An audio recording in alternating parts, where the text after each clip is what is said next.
11 March 2022 জুমার পরের মজলিসে মাওলানা রিজওয়ান আশরাফ সাহেব উর্দু কিতাব থেকে অত্যন্ত গুরুত্বপূর্ণ মালফুজ পড়ে শোনান। বাইতুল হক জামি মসজিদ, ঢালকানগর, ঢাকা। হযরত ওয়ালা দামাত বরকাতুহুম এরপর অত্যন্ত গুরুত্বপূর্ণ নসিহত পেশ করেন। বিসমিল্লাহির রহমানির রহিম। মওয়াইজে দর্দ মোহাম্মত কিতাব থেকে পড়তেছি।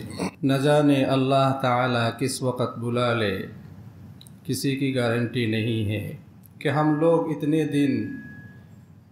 इतने दिन तक जिएंगे। लिहाजा ये सोचना कि जब बूढ़े हो जाएंगे या जब बूढ़ी हो जाऊंगी तो हम खूब हज और इबादत करेंगे। लेकिन मेरी माओं, बहनों, बेटियों, जब आप गोश्त मंगाती है तो क्या कहती है कि बूढ़े बकरे का गोश्त लाना, या कहती हैं कि जवान बकरे का गोश्त लाना। मेरी बात को ज़रा गौर से सुनना। बताओ ज़िंदगी का कौन सा हिस्सा बेहतर है, जवानी या बुढ़ापा? ज़िंदगी का कौन सा ज़माना अच्छा होता है, जवानी का? तो अल्लाह और रसूल को कौन सा तोहफ़ा देना चाहती हो, जवानी का या बुढ़ापे का? शर्म आनी चाहिए और तौबा करनी चाहिए कि अल्लाह और रसूल के लिए क्या सोचा हुआ है कि जब बूढ़े हो जाएंगे आँखों पर 11 नंबर का चश्मा लगेगा, कमर झुक जाएगी, कोई नानी अम्मा बन जाएगी, कोई नाना अब्बा बन जाएगा। उस वक़्त बुढ़ापे में खुदा को याद करने का सोचा हुआ है। बड़ी नाशुक्री की बात है। कुतुब आलम गौसे ज़माना आरिफ बिल्लाह हज़रत मौलाना शाह हकीम मोहम्मद अख्तर साहेब रहमतुल्लाह आलैहि बोलेन যে জানা নাই আল্লাহ তাআলা কোন সময় ডাক দিবেন, কোনো গ্যারান্টি নাই যে আমরা এতদিন পর্যন্ত জীবিত থাকব। কিন্তু অতএব এটা চিন্তা করা, এই ভাবা যে যখন বৃদ্ধ হয়ে যাব, অথবা মহিলারা চিন্তা করবে যে আমরা যখন বৃদ্ধা হয়ে যাব তখন আমরা খুব হজ ইবাদত করব। হযরত বলেন যে আমার মা, বোন এবং মেয়েরা যখন আপনারা বাজার থেকে গোশত খরিদ করান তো কি বলেন যে বুড়ো গাভী অথবা বুড়া বকরির গোশত দিবেন, অথবা এটা বলেন যে যেটা হৃষ্টপুষ্ট এবং কম বয়সী গাভী অথবা বকরির সেটার গোশত আনবেন। আমার কথা একটু মনোযোগ দিয়ে শুনবেন। বলুন জিন্দেগির কোন অংশটা উত্তম, যৌবনের সময়টা না বৃদ্ধ বয়সের সময়টা? জিন্দেগি কোন সময়টা ভালো হয়, যৌবনের সময়? তো আল্লাহ এবং রসুলকে জীবনের কোন সময়ের তোহফাটা দিতে চাচ্ছ, যৌবনের সময় না বৃদ্ধ বয়সের? শরম করা উচিত, তওবা করা চাই যে আল্লাহ এবং রসুলের জন্য কি ভেবে রেখেছ। যখন আমরা বৃদ্ধ হয়ে যাব, চোখের উপরে 11 নম্বরের চশমা লাগবে, কোমর ঝুঁকে যাবে, কেউ তো নানি আম্মা হয়ে যাবে, কেউ নানা হয়ে যাবে। ওই সময় বৃদ্ধ বয়সে আল্লাহকে ইয়াদ করার জন্য তোমরা চিন্তা করে রেখেছো, ভাবতেছ, বড় অকৃতজ্ঞতার বিষয়। खुदा ने हमको और आपको जो जवानी दी है उसे अल्लाह पर फ़िदा करो, शक्लों पर मत जाओ, बुत परस्ती से तौबा करो, ये फ़ानी चीज़ें हैं। আল্লাহ পাক আমাদেরকে এবং আপনাকে যে যৌবন দিয়েছেন তাকে আল্লাহর উপরে উৎসর্গ করো। সুশ্রী সুন্দর চেহারা, তার উপরে জীবনকে উৎসর্গ করো না। তওবা করো। এই ক্ষয়শীল, এই সকল বিষয়ে সব ক্ষয়শীল। आपने देखा जो लड़की 16 साल की है कभी नानी बन जाएगी, 11 नंबर का चश्मा लगेगा, मुंह में दांत नहीं रहेंगी, झुकी झुकी चलेगी। ऐसे ही लड़कों का भी हाल है। আপনারা দেখেছেন যে যেই মেয়ে 16 বছরের কখনো সে নানি হয়ে যাবে, চোখে 11 নম্বরে চশমা লাগবে, মুখে দাঁত থাকবে না, ঝুঁকে ঝুঁকে চলবে। অনুরূপভাবে ছেলেদের অবস্থাও হবে। आज जो 16 साल के 18 साल के अच्छे लगते हैं, कुछ दिन के बाद उनके गाल पिचक जाएंगे, दांत बाहर आ जाएंगे, बाल सफ़ेद हो जाएंगे और 11 नंबर का चश्मा लग जाएगा और बड़े मियाँ हो जाएंगे। उस पर मेरा एक शेर है, कमर झुक के मिसले कमानी हुई, कोई नाना हुआ कोई नानी हुई। আজকে যে যুবক 16 বছরের বা 18 বছরের ভালো লাগতেছে, কিছুদিন পরে তার গাল ধসে যাবে, দাঁত বাহিরে এসে যাবে, চুল সাদা হয়ে যাবে, চোখে 11 নম্বরের চশমা লাগবে। কেউ বুড়া মেয়া হয়ে যাবে। হযরত বলেন যে আমার একটি ছন্দ আছে যে কোমর বেঁকে ধনুকের মতো ঝুঁকে গেছে, কেউ তো নানা হয়ে গেছে, কেউ তো নানি अम्मा হয়ে গেছে।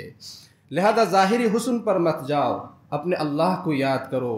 कब्र में जिस वक़्त आज़ाब शुरू होगा, गुनाहों के सारे मज़े नाक के रास्ते से निकल जाएंगे। এজন্য বাহ্যিক সৌন্দর্যের উপরে জীবন উৎসর্গ করো না, আল্লাহকে স্মরণ করো। কবরের মধ্যে যখন আযাব শুরু হবে, গুনাহের সমস্ত স্বাদ মজা নাক দিয়ে বের হয়ে যাবে। जलती हुई द्यास लाई हो या गरम तवा हो, आप उस पे उंगली रखे तो पता चल जाएगा। জ্বলন্ত গ্যাস লাইট হোক অথবা গরম তাওয়া হোক, তার উপরে যদি কেউ আঙ্গুল রেখে দেয়, তখন সে বুঝতে পারবে যে আগুনের কত কষ্ট। নেহায়েত বেফিক্রি কি বাত है कि हम আযাব से न डरे।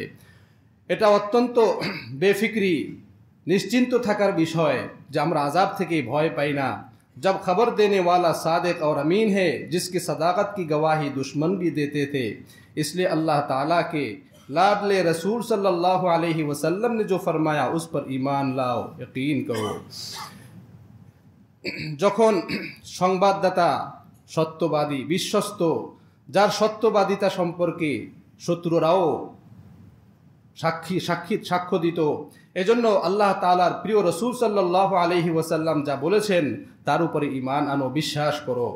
जैसे एक मछली दरिया से बाहर निकल के देख आए कि शिकारी लोग हमें शिकार करने आए हैं, उनके साथ जाल भी है और चाकू छुरी भी है। मछली जिसने ये सब तमाशा देखा, उसने वापस आकर पानी में मौजूद दूसरी मछलियों को सब बता दिया कि देखो, दरिया के बाहर शिकारी लोग आए हैं, ज़रा होशियार रहो। उनके पास तुम्हें फंसाने के लिए जाल भी है और चारा भी है, छुरी और चाकू भी है। अगर तुम उनके जाल में चली गई या उनका चारा खा लिया तो वो तुम्हें पकड़ कर ले जाएंगे, फिर चाकू से तुम्हारी बोटियां बनाएंगे, फिर तेल गर्म करके तुमको आग में तलेंगे और 32 दांत तुम्हारी एक एक बोटी को खाए 32 दांत से तुम्हारी एक एक बोटी को खाएंगे और तुम्हारी हड्डियों को बिल्ली कुत्ते चबाएंगे। যেমন এক মাছ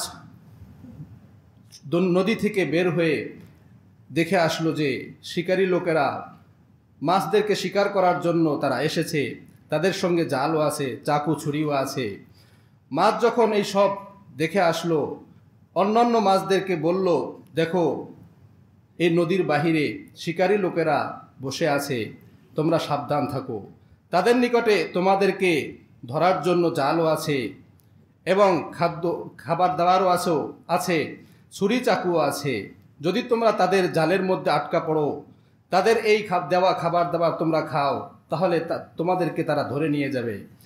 তারপর চাকু দিয়ে তোমাদেরকে টুকরা টুকরা বানাবে, তেলের মধ্যে তোমাদেরকে ভুনা করবে, তারপরে 32টা দাঁত দিয়ে তোমাদেরকে খাবে। তোমাদের হাড্ডি কাটা এগুলো বিড়াল কুকুররা চিবিয়ে খাবে।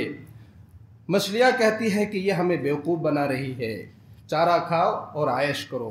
অন্যান্য মাছরা বলল, এ তো আমাদেরকে বেवकूफ़ বানাচ্ছে, ধোকা দিচ্ছে, অতএব তাদের কথা না শুনে তোমরা এই খাবার দাবার খাও, উল্লাস করো। यहाँ না कोई জাল नज़र आ रहा है, না ছুরি চাকু है, না শিকারি है। এখানে না কোনো জাল আছে, না ছুরি আছে, না চাকু আছে, না শিকারি দেখা যাচ্ছে, না आग है, ना आगून আছে। मछलियाँ बेफिक्र हो गईं और उसी बेफिक्री के आलम में वो चारा भी खा लिया जो शिकारियों ने कांटे पर लगाया था। जब शिकारी ने उनको पकड़कर बाहर निकाल लिया, तब यकीन आया कि वो मछली तो सही कह रही थी।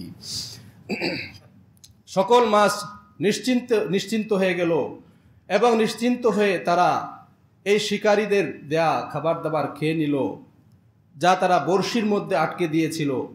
যখন শিকারী তাদেরকে বড়শি দ্বারা ধরে ফেললো, বাহিরে নিয়ে আসলো, তখন তারা বিশ্বাস করলো যে হ্যাঁ, প্রথম মাছ যে আমাদেরকে সংবাদ দিয়েছিল সে সঠিক বলেছিল।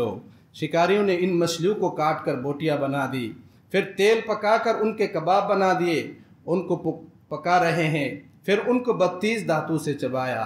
उसके बाद बिल्लियाँ कुत्ते उनकी हड्डियाँ भी चबा गए। তারপর এই শিকারীরা মাছগুলোকে কেটে টুকরো টুকরো করলো, তেলের মধ্যে তাদেরকে ভুনা করলো, কাবাব বানালো এবং তাদেরকে 32 দাঁত দিয়ে চিবিয়ে খেলো, তাদের কাটা এবং হাড্ডিগুলো কুকুর বিড়ালরা চিবিয়ে খেতে লাগলো। তখন তারা বুঝতে পারলো যে সেই মাছ সঠিক বলেছিল, লেকিন আব ইমান লানে সে কুছ ফায়দা নেই হে, কিন্তু এখন বিশ্বাস করার দ্বারা কোনো উপকার নাই। अगर बगैर देखे बात मान लेती तो ये दिन न देखने पड़ते, चुनांचे जिन्होंने इस मछली की बात मानी वो महफूज रही। किंतु ना देखे कथा বিশ্বাস করে নিত, তখন এই পরিণাম তাদের দেখতে হতো না। এজন্য যারা প্রথম মাছের কথা বিশ্বাস করেছিল তারা সকলেই হেফাজতে থেকেছে। सरवर आलम सल्लल्लाहु अलैहि वसल्लम मेराज में आसमानों के ऊपर जाकर आलम आखिरत को देख आए हैं। आपने दोज़ख को देखा, जन्नत को देखा, अल्लाह का दीदार किया और अल्लाह ताला से बातें की। काफिर भी कहते थे कि अंत सदूक़ुन अमीन, रसूल खुदा सल्लल्लाहु अलैहि वसल्लम बड़े सच्चे और बड़े अमानतदार हैं। रसूल करीम सल्लल्लाहु अलैहि वसल्लम मेराजे সকল আসমানে ভ্রমণ করেছেন, আখিরাতের জগৎ দেখেছেন, দোজখকে দেখেছেন, জান্নাতকে দেখেছেন, আল্লাহ পাকের দিদার করেছেন, আল্লাহ তাআলার সঙ্গে কথা বলেছেন। কাফেরও বলতো আনতা সাদুকুন আমিন, আপনি সত্যবাদী বিশ্বস্ত। रसूलुल्लाह सल्लल्लाहु अलैहि वसल्लम बड़ोई सत्यवादी, बड़ोई विश्वस्त। लिहाजा आप सल्लल्लाहु अलैहि वसल्लम की बात मानो, आपकी बात न मानना तबाही को मोल लेना है। एजন্য হুজুর সাল্লাল্লাহু আলাইহি ওয়াসাল্লামের কথা মানো, রাসূলুল্লাহ সাল্লাল্লাহু আলাইহি ওয়াসাল্লামের কথা না মানা ধ্বংসকে খরিদ করে নেয়া। আল্লাহ পাক আমাদের সকলকে আমল করার তৌফিক দান করুন।